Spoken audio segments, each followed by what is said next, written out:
สบายดีพี่น้องที่หาของพระเจ้าทุกทางยินดีต้อนรับเข้าสู่รายการภาษาชาวบ้านซึ่งเป็นรายการที่บอกเราข่าวดีพี่น้องที่หาของพระเจ้ามื้อนี้ก็แม่นวันเสาร์วันที่15เดือนมีนาปี2025ครึ่งเดือนเลยได้นี่ได้เนาะจังนั้นก็หมดเดือน3เก้าเข้าสู่เดือน4ไปแล้วเวลานี่บ่ท่าพอเฮาได้ท่านพี่น้องเด้เป็นได้อยู่ดีมีแฮงอยู่บ่แล้วก็สภาพดินฟ้าอากาศเด้เป็นได้เนาะอย่าลืมส่งข่าวให้ทางภาษาชาวบ้านเฮาได้ฮู้นำแน่เด้ออยู่ทั้งพี่นี่แม่นฝนฝอยสำหรับมื้อนี้ทางพี่น้องเด้อากาศเป็นได้เนาะอย่าลืมส่งข่าวแล้วก็อยู่ทางสหรัฐอเมริกาแม่นเพิ่นได้เปลี่ยนเวลาเพราะเฮาก็ได้เริ่มต้นเวลาใหม่นั่นก็คือ9 โมงเช้าอยู่ทางนอร์ทแคโรไลนาก็สิได้เป็น6 โมงเช้าเนาะอยู่ทางแคลิฟอร์เนียแล้วก็อยู่ทางประเทศลาวเฮาก็ยังแม่น8 โมงแลงคือเก่าเนาะถ้าว่าพี่น้องได้มีโอกาสติดตามก็ยินดีต้อนรับเด้อแล้วก็ดีใจที่พี่น้องยังได้สืบต่อติดตามในโอกาสเดียวกันนี้ในสำหรับมื้อนี้ข้าพเจ้าเองก็อยากถือโอกาสนี้ถามสบายดีท่านอาจารย์บัวทองวังสุรดาเนาะซึ่งเป็นอาจารย์ใหญ่เพิ่นเป็นรุ่นอ้ายแล้วก็รับใช้เวียกงานพระเจ้าร่วมกันหลายฝ่าหลายปีแล้วก็มีความหักแพงกันในการรับใช้ขอบคุณสรรเสริญพระเจ้าที่เพิ่นก็ยังเข้มแข็งแล้วก็มีอายุมั่นขวัญยืนนำลูกหลานเนาะพระเจ้าอวยพรเด้ออาจารย์เด้อแล้วก็อยากถามสบายดีอีกซึ่งท่านผู้นี้ก็ติดตามอย่างบ่ขาดนั่นก็คือย่าอายเถิงหรือว่าอาจารย์เทศเนาะรัศคำอันเพิ่นอยู่มาซาชูเซตส์เพิ่นนี่ผมภรรยาของเพิ่นก็ได้ติดตามเป็นประจำนี่ก็ขอบใจและก็ให้ตั้งใจมั่นกับองค์พระผู้เป็นเจ้าของเฮาที่ได้รับใช้บ่ต้องค้อนแค้นนำสภาพการของโลกนี่จะมีหยังเกิดขึ้นก็ตามเนาะเพราะว่าพวกเฮาก็เฒ่าแก่ชราการมาแล้วก็มีแต่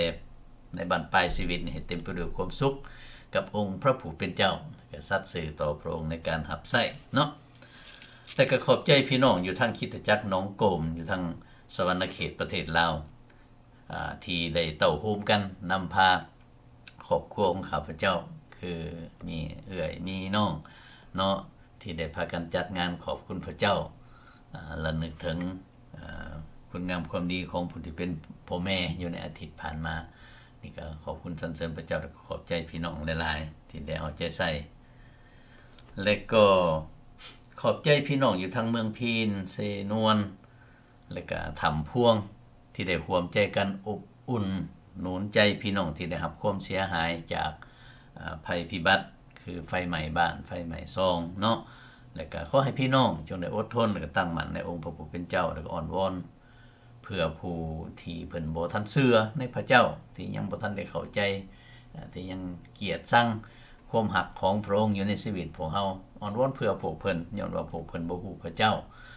พวกเพิ่นจึงบ่มีจิตใจที่อ่อนน้อมถ่อมลงและก็เข้าใจในชีวิตใหม่ของคริสเตียนสำคัญที่สุดก็คือพี่น้องคริสเตียนทุกทนหน้าให้ฮักแพงกันและก็เอาใจใส่ดูแลเบิ่งแยงซึ่งกันและกันเนาะอุ้มสู้กันแล้วก็ถามสบายดีอีกมีหลานสาวเนาะ หลานสาวก็มื้อเช้านี่บ่เห็นติดต่อมาเด้น้ำอ้อยสบายดีเด้อล่ะเด้อพระเจ้าอวยพรอยู่ดีมีแฮงแล้วก็หลานสาวอีกอยู่ทางลักเจ็ดสบายดีล่ะขอบคุณสรรเสริญพระเจ้าขอให้พวกหลานจงได้ก้าวหน้าอดทนต่อไปอยู่ในชีวิตพระเจ้าอวยพรว่าตั้งแต่เฮาไว้วางใจในพระองค์อย่างสุดขีดในชีวิตเฮาพี่น้องที่รักของพระเจ้าข้าพเจ้าอยากหนุนใจพี่น้องและก็ลูกหลานแต่ละคนที่ได้มีโอกาสได้ติดตามนั่นก็คืออยากให้พี่น้องพยายามติดตามจนจบนำกันเนาะเพราะว่าบางคนก็เฮ็ดเพื่อเอาใจซื่อๆบ่เป็นประโยชน์ได้นั่นก็คือเฮ็ดแล้วก็คลิกยกโป้ให้เอามาหัวใจให้แล้วก็กายไปซื่อๆถ้าว่าบ่ฟังบ่ตั้งใจฟังบ่เข้าอกเข้าใจอันใดแล้วก็บ่มีประโยชน์อันใดว่าจังซั่นซะเนาะโอเคแล้วอยากให้พี่น้องได้มีโอกาสได้รู้จักกับองค์พระผู้เป็นเจ้าที่พวกเฮาเป่าประกาศอยู่นี่เพราะว่ารายการนี้แม่นตั้งใจอยากให้พี่น้องพวกเฮาได้ฮู้กับองค์พระเยซูคริสต์ผู้ทรง เป็นพระผู้ไทยโอเคอยากขอแนะนำเตือนใจพี่น้องอีกเทื่อนึงนะก็คือขอพระคัมภีร์ต่างๆที่ข้าพเจ้าได้นำมาแบ่งปันนี่แม่นอยากให้พี่น้องได้มีโอกาสได้นำเอาขอพระคัมภีร์เหล่านั้นกลับคืนไปอ่านอยู่ในพระคริสตธรรมคัมภีร์อ่านเบิดทั้งอยู่ในบทอยู่ในเนื้อในว่ามีความหมายอย่างนั้นแท้บ่อย่างต่างๆเพื่อพี่น้องสิได้เข้าใจแจ้งเนาะอันนี้ข้าพเจ้าก็ได้เตือนได้บอกพี่น้องพวกเฮาเรื่อยๆเกี่ยวกับเรื่องนี้พอย่านพี่น้องแบบว่าฟังแล้วก็แล้วไปเลยอยากให้พี่น้องได้นำเมื่อศึกษาพิจารณาเบิ่งอีกตามธรรมดาเลยข้าพเจ้านี่ก็มักหลายในการศึกษาพระธรรมเป็นตอนๆไปเลยเพื่อว่าความหมายจะได้สอดคล้องกันไปแต่ว่ารายการของพวกเฮานี่ผัดแม่นและรายการที่ว่าแน่ใส่เกี่ยวกับเรื่องประกาศข่าวประเสริฐย้อนขึ้นในนั้นจึงมีโอกาสได้ใส่ขอพระคัมภีร์เป็นตอนๆไปเพราะว่าใส่หัวข้อมาบรรยายสู่พี่น้องพวกเฮาฟังอีกอย่างนึงพี่น้องลูกหลานบางคนที่ยังบ่ทันได้เชื่อในองค์พระผู้เป็นเจ้าเพิ่นเองอาจจะบ่จักว่าอันใดเป็นข้อใดจึงบ่เป็นเนื้อในสู่การฟังแต่สำหรับพี่น้องที่ได้เชื่อและรู้จักกับองค์พระผู้เป็นเจ้าแล้วอยากได้รับคำนูนใจอยากมีความเจริญขึ้นตื่มอีกข้าพเจ้าจึงแนะนำว่าให้นำเอาข้อพระคัมภีร์ต่างๆที่ได้นำมาเสนอนี่แม่นกลับคืนไปอ่านอีกอยู่ในพระธรรมคัมภีร์โอเคเพราะว่าพระธรรมของพระเจ้าจะต้องเป็นหลักมาตรฐานในการวัดแทกทุกคำสอนเนาะและมีทานหนึ่งที่ข้าพเจ้าก็ได้ติดตามกับภรรยาติดตามเพิ่นเป็นประจำอยู่บ่ได้ขาดเพิ่นออกเป็นประจำข้าพเจ้าอย่างนู้นใจพี่น้องติดตามศาสนาจารย์ดร.สำราญหมอกไส้เนาะเพิ่นเป็นคนไทยอีสานเฮานี่แหละแล้วก็เว้าภาษาลาวภาษาไทยจริงเฮ็ดให้พวกเฮาฟังเข้าใจอย่างง่ายๆเป็นภาษาที่ง่ายๆเพิ่นอธิบายสู่พวกเฮาฟังข้าพเจ้าอย่างนู้นใจพี่น้องให้ติดตามเพิ่นเนาะแล้วก็ข้าพเจ้าเชื่อแน่ว่าจะเป็นประโยชน์ในชีวิตวิญญาณของพวกเฮาโอเคในสำหรับมื้อนี้บัดเพื่อว่าบ่ให้เป็นการแก่ยาวนั่นก็คือข้าพเจ้าจะให้คำตอบในคำถาม2ข้อนี้ว่าเป็นหยังเนาะเบิ่งข้างเด้อเบิ่งข้างนี่เป็นหยังข่าวประเสริฐนี่จึงถือว่าเป็นข่าวดีแท้ๆและเป็นหยังมนุษย์เฮาจึงจำเป็นต้องได้ยินได้ฟังข่าวประเสริฐอันนี้โอเคคำถาม2ข้อนี่พวกเฮาจะได้นำเอาคำตอบมาตอบสู่กันฟังเนาะพี่น้องที่รักของพระเจ้าในเมื่อพระเยซูคริสต์ได้เสด็จลงมาร่วมศาสตร์มนุษย์ของเฮาเนาะเสด็จมาบังเกิดร่วมศาสตร์มนุษย์ของเฮา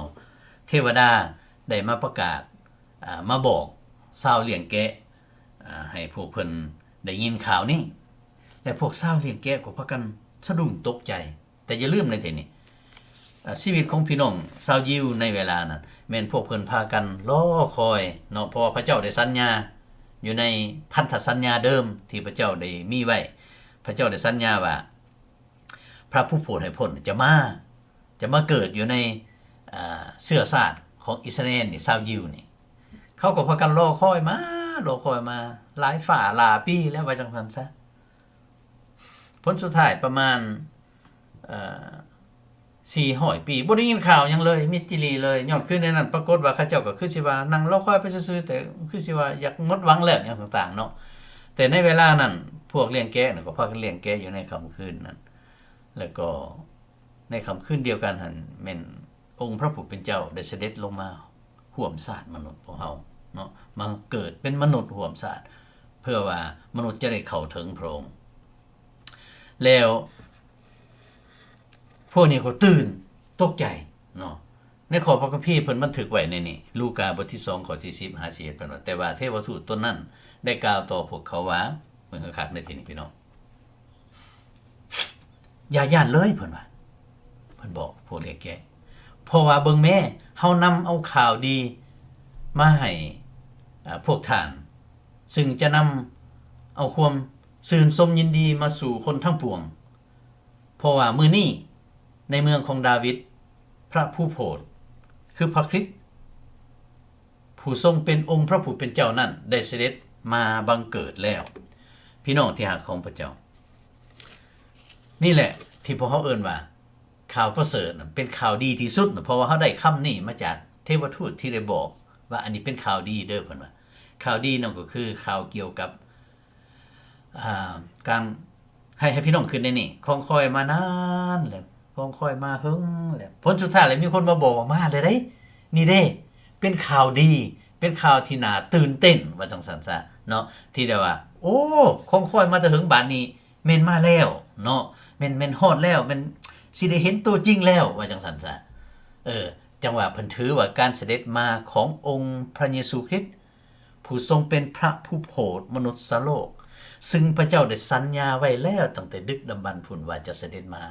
ในเมื่อบอกว่าพระองค์มาแล้วเด้อข่าวอันนี้จึงเป็นข่าวดีที่สุดเลยพี่น้องที่รักของพระเจ้าให้พ่อพากันอ่านคืนอีกในที่นี้เพิ่นว่าอย่าย่านเลยเพิ่นว่าเพราะว่าเบิ่งแม่เฮานำเอาข่าวดีมาให้พวกท่านซึ่งจะนำเอาความซื่นชมยินดีมาสู่คนทั้งปวงเพราะว่ามื้อนี้ในเมืองของดาวิดพระผู้โปรดคือพระคริสต์คือพระเมสสิยานเนาะพระคริสต์ผู้ทรงเป็นองค์พระผู้เป็นเจ้านั้นได้เสด็จมาบังเกิดแล้วโอ้ยพี่น้องที่รักของพระเจ้าเลยอันนี้แม่นคักหลายแท้ๆบัดนี้คำถามอีกต่อไปเป็นหยังมนุษย์เฮาจึงจำเป็นต้องได้ยินได้ฟังเป็นหยังเพิ่นน่ะมนุษย์เฮานี่จึงจำเป็นจะต้องได้ยินได้ฟังอันนี้แล้วพี่น้องบางคนบัดนี้เพื่อพี่น้องสิบ่ได้เข้าใจผิดแนวอื่นเนาะบางคนอาจจะถามว่าเป็นหยังพวกคริสเตียนจริงอยากเว้าเรื่องพระเยซูคริสต์มีความสำคัญเด้อเพราะว่าจำเป็นที่สุดมันเป็นจังซี่เกี่ยวกับเรื่องนี้เพราะว่าหมดทุกคนได้เฮ็ดบาปและขาดจากพระสง่าราศีของพระเจ้าโรมบทที่3ข้อที่23เว้าง่ายๆมนุษย์เป็นคนบาปทั้งหมดมนุษย์เป้อเปื้อนต่อพระเจ้ามนุษย์จะเฮ็ดวิธีใดก็ตามจะไปหาพระเจ้านั้นบ่ได้เพราะว่าตนเองยังเป้อเปื้อนอยู่เพราะว่าพระเจ้าบริสุทธิ์มนุษย์จำเป็นจะต้องบริสุทธิ์และวิธีทางเดียวที่มนุษย์จะบริสุทธิ์ได้นั่นก็คือจะต้องเพิ่งผู้บริสุทธิ์และผู้บริสุทธิ์ในโลกนี่บ่มีพระเจ้าเองคือองค์พระเยซูคริสต์จึงได้เสด็จมาห่วมโลกนี้เพราะพระองค์ทรงบริสุทธิ์พระองค์มาเพื่อจะได้เป็นขัวไตเพื่อมนุษย์ที่เปื้อเปื้อนนี่ในเมื่อไตผ่านพระองค์ไปแล้วจะเป็นผู้บริสุทธิ์ในพระองค์จึงไปถึงพระเจ้าได้หั่นเด้พี่น้องอาจจะสังเกตเบิ่งและรู้จักหลายๆคนซึ่งพยายามในชีวิตของเขาพยายามสุดขีดสร้างบุญศีลกินทานเฮ็ดสัมปปิเนาะบริจาคซอยผู้นั้นเฮ็ดกับผู้นี้แต่ว่าจิตใจยังเปื้อเปื้อนอยู่ความบาปยังมีอยู่เฮ็ดได้ใดจังจะบริสุทธิ์ได้จะต้องเพิ่งผู้บริสุทธิ์จะต้องเพิ่งพระผู้โปรดถ้าหากว่าบ่จำเป็นถ้าหากว่าเนาะมนุษย์หักเฮ็ดได้เองสั่งอันนี้ได้ก็ได้และพระเจ้าก็คิดไล่เฮามีน้ำหนักอันนี้ทำนี่ไปสวรรค์ได้แล้วพระองค์บ่จำเป็นมาโพดถ้าเป็นมนุษย์พยายามได้เองแต่ว่าย้อนว่ามนุษย์เฮ็ดบ่ได้มนุษย์ฟังคักๆในที่นี้ขาดจากพระสง่าราศีของพระเจ้าในภาษาเก่าเพิ่นแปลขาดจากรัศมีของพระเจ้าอันนี้มันขาดจากพระสง่าราศีของพระเจ้าขาดออกจากพระเจ้าเป็นสิ่งที่น่าหวาดเสียวในหน้าย้านได้ถ้าหากว่าเฮาหักฮู้จักคักแน่ว่าโอ้เฮานี่ถูกตัดขาดออกจากพระเจ้าโอ้เป็นน่าย้านเพราะว่ามีมื้อนึงอยู่ในชีวิตหลังจากเฮาจากโลกนี้ไปแล้วเฮาจะได้ไปยืนอยู่ต่อพระพักพระเจ้าถ้าว่ายืนอยู่ต่อพระพักพระเจ้าในฐานะที่เป็นศัตรูต่อพระองค์เป็นผู้ที่เปื้อเปื้อนเฮาจะได้รับการตัดสินลงโทษแต่บัดถ้าว่าเฮาจากโลกนี้ไปแล้วไปพบพระองค์ในฐานะที่เป็นลูกพระองค์เฮาก็จะได้ร่วมกับพระองค์ได้อยู่กับพระองค์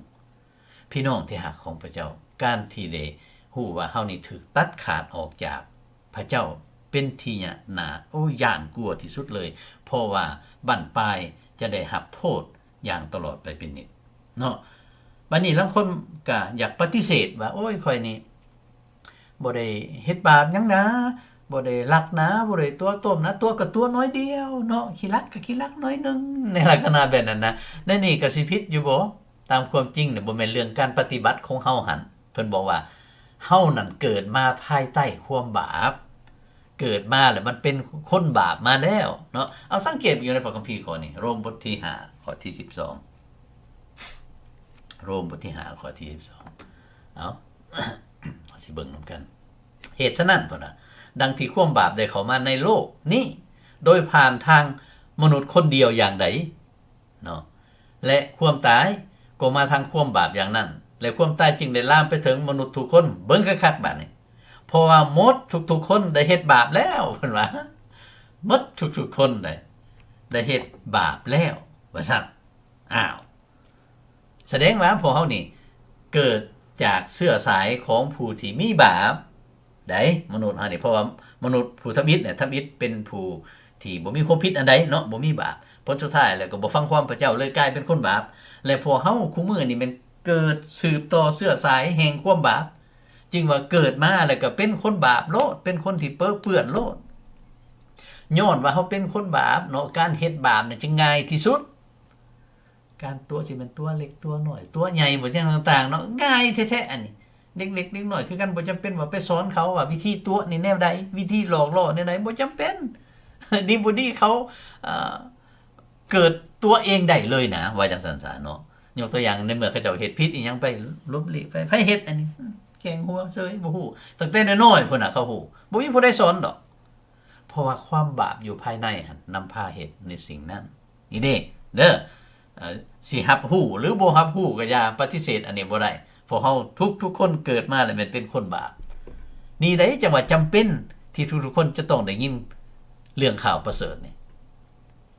ย้อนขึ้นในนั้นคริสเตียนน่ะที่ว่าได้ฮู้กับข่าวประเสริฐฮู้กับองค์พระเยซูคริสต์ได้เชื่อวางใจในพระองค์แล้วจึงฟังความพระองค์เพราะพระเยซูว่าให้ไปบอกผู้อื่นในเด้อเกี่ยวกับเรื่องนี้ให้เขาเจ้าได้ยินนำจากให้เขาเจ้านั้นได้มาอยู่สวรรค์สันฟ้านำโอ้ยพี่น้องที่หาของพระเจ้าไอ้คักแท้ๆในที่นี้เนาะนี่จะเป็นว่าเพิ่นบอกคักบอกแจ้งย้อนความจำเป็นอันนี้แล้วพระเยซูสั่งคริสเตียนจึงอยากบอกผู้อื่นให้รู้จักนำบ่แม่นว่าอยากให้มาเชื่อเฮาบ่แม่นว่าอยากให้มาติดตามเฮาบ่แต่อยากให้ไปเชื่อพระเยซูคริสต์อยากให้ติดตามองค์พระเยซูคริสต์อยากให้เข้าอยู่ในครอบครัวของพระเจ้าด้วยกันอยากเป็นพี่น้องกัน